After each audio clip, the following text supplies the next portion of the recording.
Hi everybody, it's Tom from Vehicle Visionary. Today we're going to take a look at the 2022 Chevrolet Silverado RST Z71. And I know some of you might say, well, you just did one of these, didn't you? Yeah, I did, but today this one isn't sold. So I have a little more time with it. I'm not going to rush through it like I did last time in case you saw that video. And if you didn't, well, that's even better because you're going to get to see this one. So let's talk a little bit about what you can find. Today I am at Red River Chevrolet here in Bossier City, Louisiana. I always appreciate my friends here at the dealership loaning me these models to show you what they're all about. And the sun's not cooperating very well here. I guess I could turn the truck around to show you what the lights look like and everything, but you can see the blinkers blinking away there, really the hazard lights. But as you can see, I've got the headlights on. You can see the changes here on the front end. If you haven't seen that yet, well, there's quite a bit that's different here. Kind of a refresh, not really a redesign so much, but there are changes here where the hood comes down to this area of the grille. The whole grille has been redesigned. The headlight design has changed. The location of the blinkers has changed. So that's changed. And then if it had fog lights, they would be down here in this area, and a little bit of a change there as well. Not a lot of changes exterior wise, but the main changes are on the interior of this truck. And comparing it to the Ford F150, which is what we're doing in our video today. Well, the F150 for 2021 kind of received some similar changes, exterior and interior changes, but which truck is better? Well, let's see if we can answer that question throughout the course of this video, starting with what's under the hood. And under the hood of this Silver Ice Metallic four-wheel drive Chevrolet Silverado, well, it's one of the two V8 options available, the 5.3 liter V8. Tell me down in the comments, would you rather have the 5.3 or the 6.2, and tell me why. When it comes to the numbers for this 5.3 liter, you're looking at 355 horsepower, 383 pounds-feet of torque, made it to a 10-speed automatic transmission. MPGs come in at 14 city, 19 highway, and 16 combined. According to Chevrolet, you should use 6.2 gallons of gas per every 100 miles you drive. Now, here's the comparison, even though it's kind of hard because we have different engine sizes here, but the 5 liter, which is the largest engine you can get under the hood for the comparable XLT Ford F-150, it makes up to 400 horsepower. Obviously, the MPGs are going to be a little bit different, but it's kind of hard to compare apples to apples in that respect. But if you're looking for outright the most horsepower, well, the Silverado is going to win out with that 6.2 liter V8 under the hood at 420 horsepower. Tire size comes in at P265 65 R18, so it's going to be 18-inch wheels with the 65 series sidewall. And what exactly does that mean? Well, you've got a nice tall sidewall, pretty meaty right here. That's good. Trucks are known for having a little bit of a rough ride, even though these trucks aren't terribly bad. That's for sure, especially compared to what they used to be. But with this larger sidewall, this 65 series sidewall, that's going to help absorb some of the bumps when you're driving down the road to make the ride as smooth as possible. And what about the remote for 2022? Well, there's what you have. You can see everything there. I probably don't need to explain too much about that. Yep, it does have remote start. Here are your power adjustable manually folding side view mirrors. And as you'll see right down here, let's see if I can give you a good view of that. Right there is going to be the camera that's going to be on both sides, on the driver and passenger sides. We'll take a look at all the camera views you have, and there are multiple when we hop into the interior shortly. Now, here's one thing that is a little bit different here. You do have the passive entry button right here where you can lock and unlock your doors, but they're not on the rear door here. Now, that option is available for those who may want to have that, just something to consider. Obviously, going to have the power sliding rear window. Again, we'll show you how to operate that. In fact, I'll show you how to do that right now, just in case I forget later on. Let's hop on inside here just for a second, give you a quick preview of what happens when you hop into the truck. The graphics on both screens, on the 13.4-inch touchscreen and the 13.2-inch digital dash cluster, very, very nice. But right up here, this is how you control that power sliding rear window. In fact, let's turn around here. Let me make sure I've got you framed up good so you can see that. and we'll give a demonstration. In case you wanted to see a power sliding rear window in action, well, now you have. One thing you won't find on the F-150s that you will find here is the bumper step, a nice deep bumper step. Chevrolet actually changed the size. It used to come to probably right in this area somewhere, maybe a little bit further back prior to 2019, and now it's a lot deeper, so it's easier to get more sure-footedness if you want to put it that way. And obviously, I don't have to tell you that there's multiple ways to open the tailgate up. Ford does have the bed step, or the tailgate step, I should say, that you can bring out of the tailgate. If you want to buy the multi-pro tailgate, which this truck doesn't have, I think that GM's step is a little bit better, because basically, if you haven't seen that, and I can probably show you on the screen what that looks like from some other footage, but this area comes down, the step is a lot wider, and then there's a handle built in right here that you'll put in place, and that's going to allow you to get in and out of the truck. Honestly, I don't know that one's better than the other, but I'll tell you what, Chevrolet's is wider and a little bit easier to access, not as many steps involved. Now, one thing to talk about here that's going to be a little different between the two trucks, max towing. For the Ford F-150, it is 11,300 pounds, but I don't think 300 pounds is gonna make a huge difference, and it's likely that you can go a little bit above this with these trucks in both directions, whether it's the F-150 or this Silverado. But the Silverado is rated to tow up to 11,000 pounds, but I don't think that's gonna be a huge deal breaker. And what about the differences in payload? Well, there's not a huge difference. You're looking at 2,238 pounds with the F-150. Here with the Chevrolet Silverado, you were looking at 2,300 pounds. So I guess we have to give the nod to the Silverado in that respect. There is no bed liner here in this truck, but that doesn't mean that you can't add one. You do have a power outlet built in right here. If I can reach that to show you, there you go. And 6 tie-down points on each side for a total of 12. And as you can see, you do have the in-bed lighting. Not only with these LED lights in the rear of the bed, you also have the cab light located right up there that's going to help as well. And you know what? I just got off the phone with one of you subscribers was kind enough to call me and say, Tom, that's not an RST, that's an LT. So I had to be corrected on that one. So you know what? That's true. It's an LT, not an RST, but still good for our comparison in the video today. Very large door bins back here, something you'll find on the F-150 as well, but I do like the fact that you have the large door bins right there. Now this truck doesn't have it, but one thing you won't see on the Fords, and even though it's not on this particular truck, is the in-seat storage, where you open up the seat pocket right here, the seat back, and there's storage inside on both sides. That is a really nice feature, and you can lift up both sides here to increase cargo capacity, to gain access to the tools to change a tire if you want to. If you have something that you would like to keep dry when it's raining one day, well, obviously you can do that by lifting up those seats and moving them out of the way, and there you go. And I'll tell you what, nobody will go thirsty here. There's 2 drink holders here. There's 2 more if you count what is in the door bins. Now this truck does not have the 2 extras, so there's only 4 back here instead of 6. But as you know, you step up on trim levels, upgrades, whatever options you get on your truck, you will have the fold down armrest with cup holders built in. But what you will find here, air conditioning vents built into the rear of the console, along with 2 different options for USB connectivity, really just 1 each, but 2 options. And one thing that is different here, now there is no sunroof on this truck, but if there were, it would just be this area right up here. You can see the indentation of where that would go.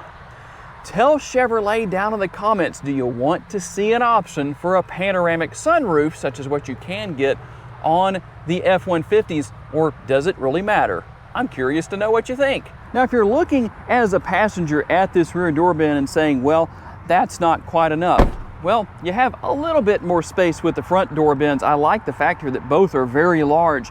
There is a little bit of additional space here, but not a lot. There's a lot of space within both door bins. And you will find a power driver's seat, but a manually adjustable passenger seat here, at least on this particular, on the LT trim level. Yeah, let's get that right. Not RST, but LT.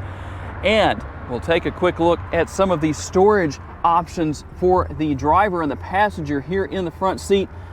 What would you put right there? You could put a book there, you could stick your cell phone in there. There are a lot of things you could put in there if you wanted to. And then this button right here is going to open the upper glove box, and then your more conventional glove box down here.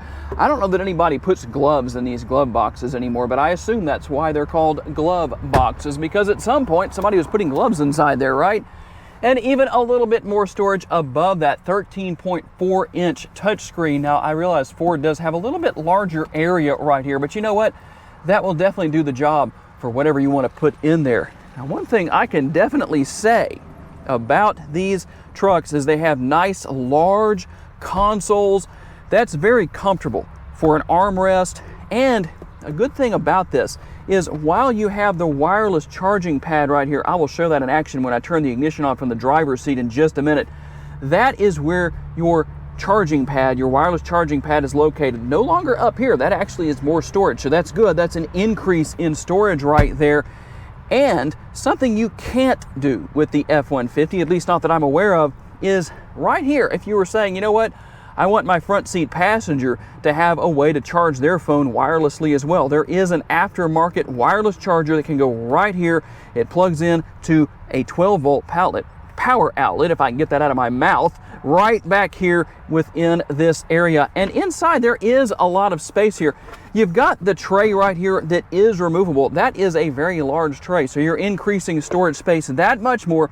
Not only that, but very deep in here. If you fill that all the way up, you're probably a pack rat. That's a lot of space right there. And then a power outlet, the household style power outlet right there, and then more USB connectivity over here. But we're just getting started. There actually is a lot left to look at. One thing I like to point out on these trucks to keep you from getting unnecessarily locked into the back seat area, here are your child safety locks. They're not on the front door. They're right here on both sides, on not only here on the left door, but on the right side door, the passenger side door as well. So how does it work? Well, you can kind of see it already. When it's in the up position like this, that means it's deactivated. When it's pushed into that down position right there, that means it is activated. Now, why would you want to know about that? Well, let's say you were out alone somewhere and you wanted to check out the confines of your back seat, just like we did earlier, and both doors had the child safety locks activated. Well, if you closed them and hopped inside and there was no one to help you out and maybe unlock them from the, or open them from the outside or whatever the case needed to be, well, you'd have to crawl through this area. And maybe some people want to do that. I don't know, maybe you're just trying to get an extra workout, show how limber you are. I don't know, whatever you want to do. Now, this truck does not have seat memory, but obviously it's available. The buttons to control that would be right here if they were on this truck. That's a different location from where they used to be for 2021 and earlier. And then, well, I don't necessarily need to tell you what all is right here. More changes as far as the location of the mode selector and controlling the functionality of all the lighting around the truck, the headlights, and all of the different lighting, some of which I talked about earlier. You can also see some of the surround here around the dashboard as far as your 13.2-inch touchscreen goes. And let's just hop on inside. And I know I showed you earlier, but maybe we can give you a little bit better view this time of what these graphics look like. That is great. I think Chevrolet has jumped ahead in that area. In fact, if you notice where you have this little area right here with the trim, it's kind of cool that it comes underneath that as it did. So let's go ahead and fire things up here. Now, this is something where I think Chevrolet has definitely upped their game. A lot of you in the past saying that Chevrolet had an antiquated interior in these trucks. I don't think people are going to be saying that anymore. Hopefully not, because I don't think that's the case. But there is quite a bit you can go through here. I'm just going to run through a couple of little things just so you can see what's there. We're not going to go through every single thing because, well, nobody has time for all that.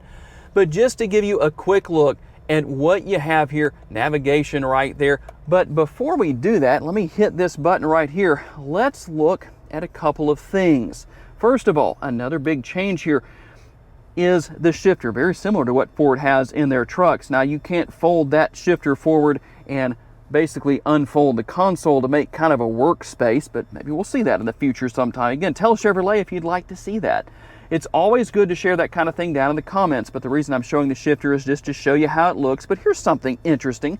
I'm going to go into drive, and let's see if I can show this just so you can know what will happen. Nothing new, nothing out of the ordinary.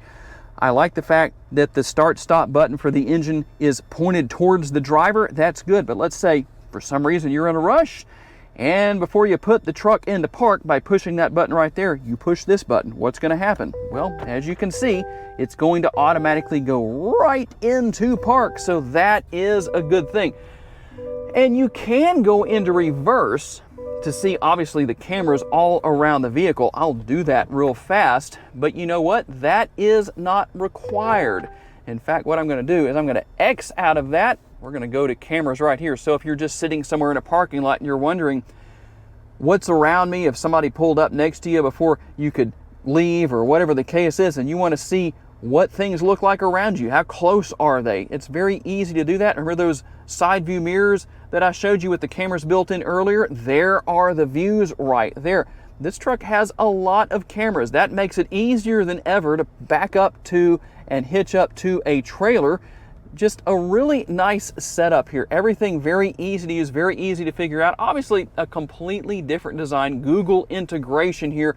Let's see if maps will come up without getting anything in the way. Well, it won't, but you can kind of see how large the navigation screen is. There's a lot there. And what about the trailering screen? When you go in there, you're going to see that has also changed for 2022. All of this information used to be across the top up here on a much smaller screen compared to what we have now, but you can see what is there.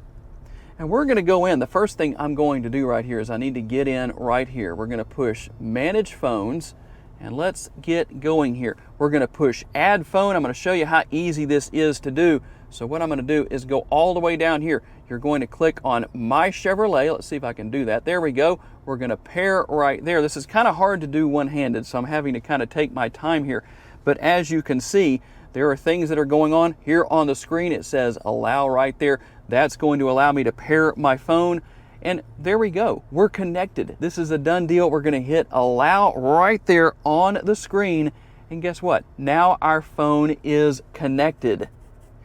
And if for some reason, let's say you're here on the map screen and maybe you're saying, well, I'm not sure how to get back home.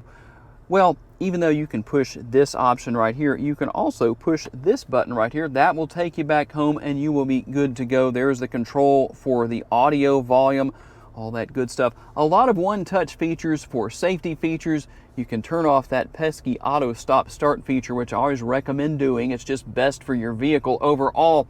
And you can control the functionality of that power rear tailgate that we looked at earlier. Traction control there to turn off. I probably don't have to tell you too much about what's there, but we do have the controls here for the AC, for the air conditioning, for your heat and your cool and all that good stuff. Very easy to use, very easy to figure out. And look, even more connectivity. There's quite a few USB options throughout the interior of this truck. And one thing you might say, well, Tom, you showed us the mode selector. What are the modes? Well, let's take a look at exactly what we have here. As far as our driver modes go, we're going to look at that. You've got off-road, you've got normal, you have sport, and then it starts over again. On the right-hand side, see it says off-road right there, then it's gonna say sport, and then obviously it's gonna go to normal. And you can see a little bit of a change with the graphics where that is concerned. That Chevrolet is now offering that you didn't have in the past. A front camera washer, just like the Ford F-Series trucks and some other Ford models have.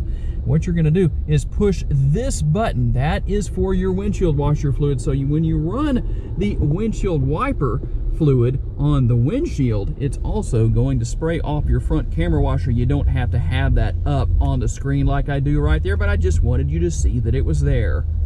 All right, we're going to get out on the road for our test drive with the 2022 Silverado LT 1500 and see what this truck is all about on the road. Now, there's really no changes in the respect of suspension or shocks or anything like that, but as I have said many times in the past, these trucks definitely ride a lot better than they used to in decades gone by. It's been a long time since there's been a full-size truck such as this that had a really bone-jarring ride, we'll say, that had you at the end of the ride counting the fillings in your teeth, if you had fillings to begin with, of course. But overall, I really enjoy driving these trucks. They're easy to drive. They don't, they're not so big that if you're used to a really small vehicle that it's hard to get used to, at least not in my experience. And I realized other people might have a different view and opinion of that, but it is what it is. With the cameras that you have all over this truck, even on the LT trim level, it's so easy to be able to get around and do what you need to do. I mean, you just can't beat it. But overall, a very enjoyable truck to drive. Now, one thing I want to do here, let's get through this corner right here, this little curve, and I'm gonna try a couple of different driving modes. And really, I can only try two because obviously, well, we're not gonna be doing any off-roading today. There's no place to do it, and I don't know that Red River Chevrolet would be happy with me if I did that. The Corvette lady might not let me come back. But here's what we're gonna do. On the fly, I'm driving in normal mode right now. Let's step into sport mode, and guess what? I can feel a little bit of a difference. Kind of what I would expect with this type of a vehicle. The RPMs are gonna climb a little higher, a little faster than they would in normal mode. And let's do this. I'm gonna gear down.